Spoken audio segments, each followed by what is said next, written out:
তেহরানের দক্ষিণে খোরাসানের এক প্রান্তরে বাতাস বইছে উত্তাল। ধুলোর ঝড়ের মাঝে এক বৃদ্ধ মোল্লা দাঁড়িয়ে আছেন, হাতে একখণ্ড কোরআন, চোখে অদ্ভুত এক দীপ্তি। তার পাশ দিয়ে ঝাঁক বেঁধে যাচ্ছে সশস্ত্র কুদস বাহিনীর সদস্যরা। কেউ কারো দিকে ফিরেও তাকাচ্ছে না। চারিদিকে শোনা যাচ্ছে গর্জন, যুদ্ধের পূর্বাভাস যেন। হঠাৎ সেই বৃদ্ধ মোল্লা বলে উঠলেন, তারা আমাদের চায় না, কারণ আমরা মাথা নিচু করিনি। এই তারা কারা?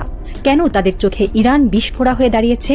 এই প্রশ্নের উত্তর লুকিয়ে আছে ইরানের 7টি গুরুতর অপরাধে, আধুনিক ভূরাজনীতির অন্ধকার অলিতে গলিতে। 1979 সালের ইসলামী বিপ্লব শুধু একটি সরকার পতনের গল্প নয়, এটি ছিল এক আত্মপরিচয়ের পুনর্জাগরণ। ইরানিরা বুঝেছিল তারা আর পশ্চিমা বিশ্ব দ্বারা পরিচালিত কৌশলের পুতুল হয়ে থাকতে পারবে না।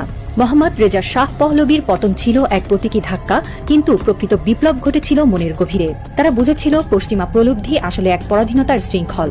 এই বিপ্লবের পর ইরান বলেছিল, আমরা IMF চাই না, চাই না ন্যাটো, চাই না বিশ্বব্যাংকের চুক্তিনামা, আমরা চাই আমাদের পথ নিজে ঠিক করতে। এই ঘোষণাই ছিল পশ্চিমের কানে কামানের গর্জনের মতো।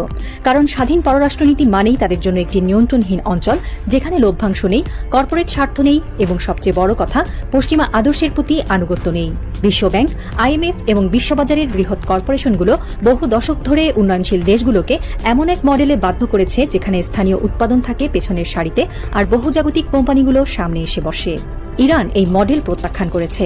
তারা নিজেরাই নিজেদের খাদ্য উৎপাদন করে, নিজেরাই তাদের জ্বালানি উন্নয়ন করে, নিজেদের বিজ্ঞানীদের দিয়ে নিজেদের প্রযুক্তি তৈরি করে। এটি পশ্চিমের চোখে এক অর্থনৈতিক সন্ত্রাস। তারা বলছে, তোমরা যদি নিজেদের জন্য উৎপাদন করো, তাহলে আমাদের জন্য বাজার কোথায়? ইরানের ঘরভিত্তিক উৎপাদন মডেল তাই শুধু অর্থনৈতিক নয়, এক আদর্শিক বিদ্রোহ।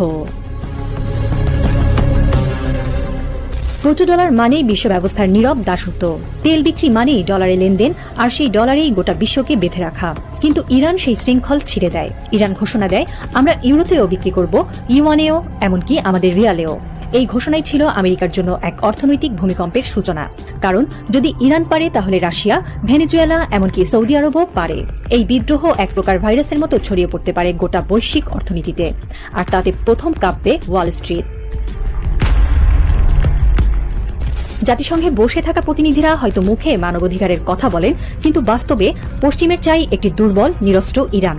কিন্তু তারা দেখতে পেল, ইরান গোপনে গোপনে গড়ে তুলেছে একটি পূর্ণাঙ্গ প্রতিরক্ষা কাঠামো। ইরানের ক্ষেপণাস্ত্র এখন ছুঁতে পারে ইসরায়েল থেকে সৌদি আরব। তারা নিজেদের বুদ্ধির জোরে বানিয়েছে ড্রোন, তৈরি করেছে স্বয়ংক্রিয় রাডার ব্যবস্থা, এমনকি সাইবার যুদ্ধেও পিছিয়ে নেই।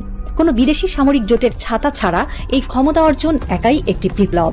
পশ্চিম জানে এই শক্তি নিয়ন্ত্রণের বাইরে, আর নিয়ন্ত্রণহীন শক্তি মানেই